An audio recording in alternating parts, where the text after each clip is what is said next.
Wilson Morales from Black Film and TV. Hello, Alan. How's it going? Hey, great. Nice talking to you.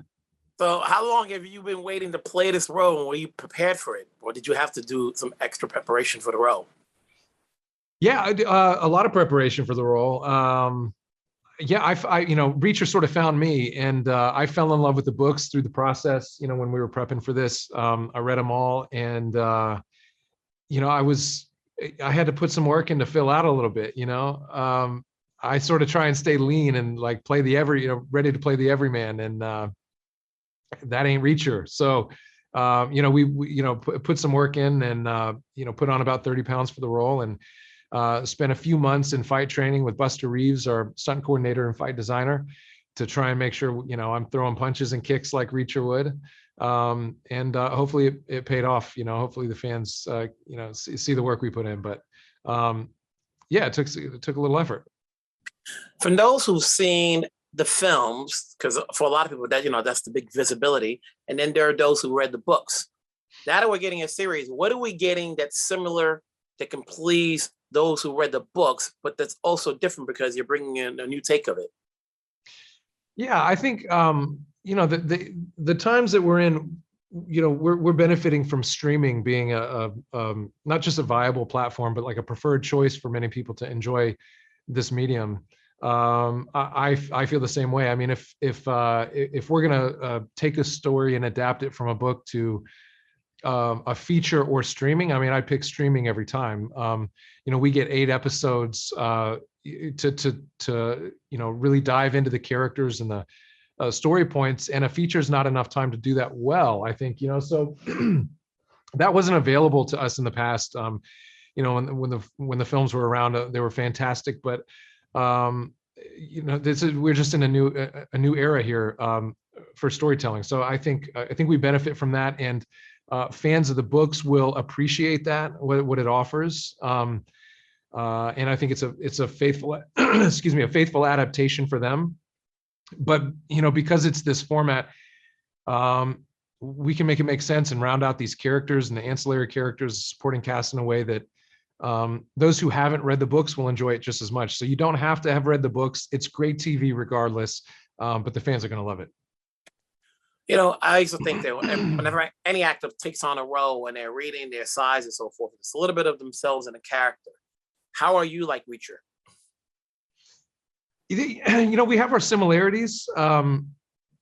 I think he's somebody who enjoys kind of messing with people, is a bit of a wise ass.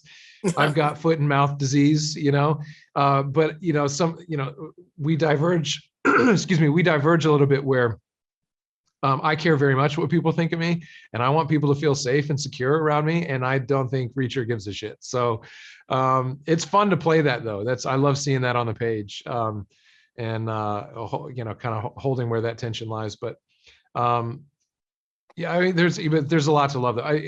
He's physically imposing. He's got the mental fortitude to solve these problems, but he's also he's funny. So this show has a kind of a sense of humor to it, and I think that's in large part what sets it apart.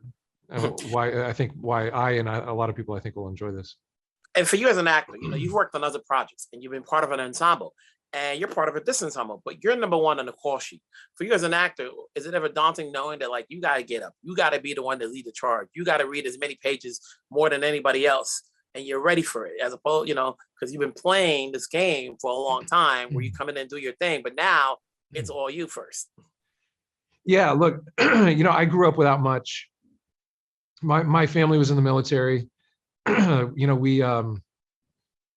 just didn't have a lot. So it creates like this kind of scrappy, feisty, wiry, side of your psyche, and that can morph into like a high drive and a good work ethic. So I've always felt like I had a chip on my shoulder. I don't have anybody in the business. There's no nepotism involved in my career, and so I feel like I've got something to prove. When I was not number one on the call sheet, I wanted to steal every scene and be noticed and remembered. I wanted to make sure that they couldn't write me off because my character was one that the fans felt connected to.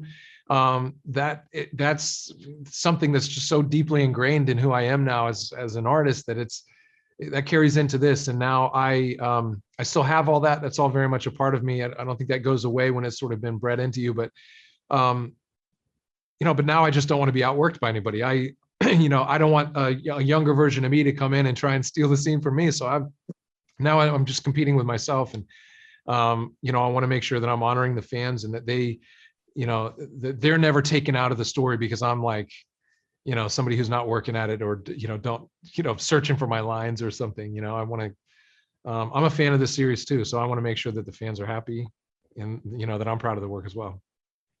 People will get a kick watching you week after week, from those who've seen the movies, from those who've read the books. It's a new take. Congratulations on the row. Let's hope for season 2. I'll talk to you then. Fingers crossed. Yeah. Thanks. Nice talking to you. Take care.